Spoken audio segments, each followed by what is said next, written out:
Yeah, welcome back to Find XYZ. This video is dedicated to Obri Yeboah Senior High and Technical School students. This video is dedicated to you. So let's dive in. Mr. Gyan bought a car for $16,800. Later sold it 85% off the original cost. Then he spent $3,930.75 from the money he received from the sale of the car, and invested the remaining at 18% per annum simple interest. How much interest did he earn in 9 years? So we are looking for interest he earned in 9 years. Let's break it down. First, a car was bought at an amount of $16,800 and was sold to another person. We don't know the amount that was sold, but it was 85% of the original. And what is the original? The original refers back to the $16,800.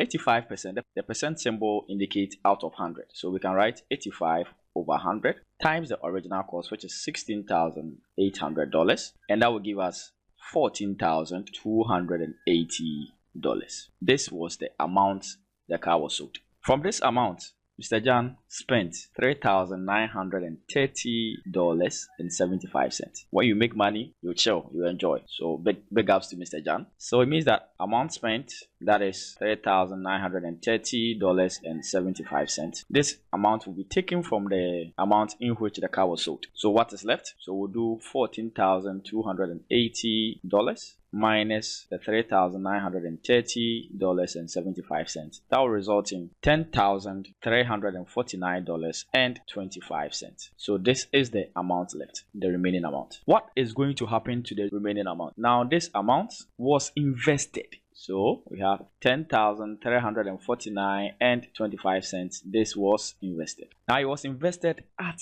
18% simple interest. Now, anytime simple interest is mentioned, you need three ingredients. You need principal, you need the rate, and the time. These are the three ingredients you need to cook your interest. And all these things were given. You have been given the time, 9 years. You've been given the amount, which is $10,349.25. And now we are asked to find the interest in 9 years. So the time is 9 years. So let's find the interest. So we know simple interest is our principal, which is the amount invested, times the rate, times the time over 100. Now we are divided by 100 because the rate is given in percentage. Percentage means out of 100. So let's multiply. So we know simple interest is equal to 10,349.25 times 9 times 18 divided by 100. So our interest for 9 years will be 16,765.785. However, because we are dealing in currency, you have to run it to decimal places. So final answer will be interest for 9 years will be equal to 16,765.79 cents. This is the amount Mr. Gyan earned after a period of 9 years. If you enjoyed this one, kindly leave a comment where you are watching us from, the school that you are in, and if you have any question for me, my DM is always open. I'll be back with another video. I'm out.